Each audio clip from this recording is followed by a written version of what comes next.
इस क्वेश्चन में लिखा हुआ है से कम मतलब 10 से कम। 10 से कम अगर हम बहुत लोअर लिमिट पे जाएंगे तो वो हो जाएगा 0। ठीक है।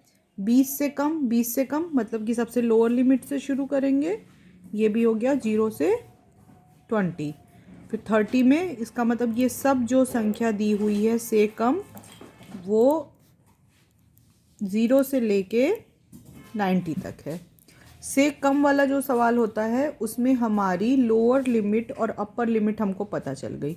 लोअर लिमिट हमारी हो गई 0, अपर लिमिट हमारी सबसे जो मैक्सिमम जा रही है वो है 90। अब हम इसमें जो एक्चुअल वर्गांतर बनाएंगे, इन सब में हमारा डिफरेंस जो है वो 10-10 का आ रहा है। तो 0 से 10, 10 to 20, 22, 30, 30 to 40, 40 to 50, 50 to 60, 60 to 70, 70 to 80 और 80 to 90। हम 0 से स्टार्ट करेंगे और 90 तक हम वर्गांतर बना लेंगे। अब हमको अपनी फ्रीक्वेंसी डिसाइड करनी है। ठीक है। तो इसमें जो हमको छात्रों की संख्या दी हुई है, 0 से 10 तक छात्र हैं 5। ठीक है। हमको यहाँ पे भी कितना लिखना है, 0 से 10 में कितने हमारे छात्र आ रहे हैं प्राप्तांक प्राप्त करने वाले, वो आ रहे हैं 5, जिन्होंने 0 से 10 के बीच में मिलाया। दूसरा हमको चाहिए कि 10 से 20 के बीच में हमारे कितने स्टूडेंट आएंगे। जब हम इस पुराने वाले में देखें तो 0 से 10 तक में हमारे हैं 5, 0 से 20 तक में हैं हमारे 15। तो हमको चाहिए 0 से 10 में हो गए 5 और 0 से 20 में हो गए हमारे 15।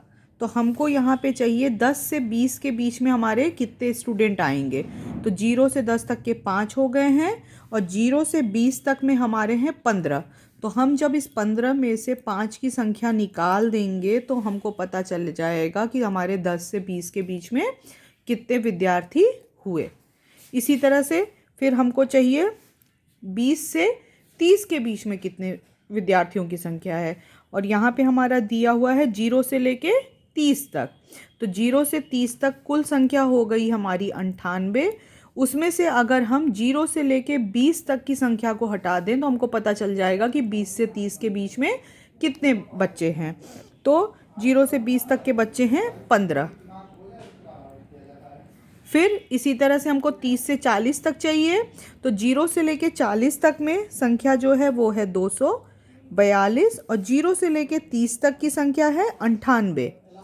जब इसमें से हम 98 हटा देंगे तो हमें पता चल जाएगा कि 30 से 40 के बीच में कितने हुए। फिर 0 से लेके 50 तक के बीच में संख्या है 367। इसमें से हम संख्या क्या हटाएंगे, 0 से लेके 40 तक की, ये हमारा है 242। जो भी संख्या आएगी वो हमारी यहाँ पे ये फ्रीक्वेंसी होती जाएगी। 0 से 60 तक का हो गया 405। इसमें से हम 0 से लेके 50 तक की संख्या 367 को माइनस करेंगे। फिर ये है 425 है 0 से लेके 70 तक की। तो 0 से लेके हम 60 तक की जो संख्या है वो इसमें से हम माइनस करते जाएंगे।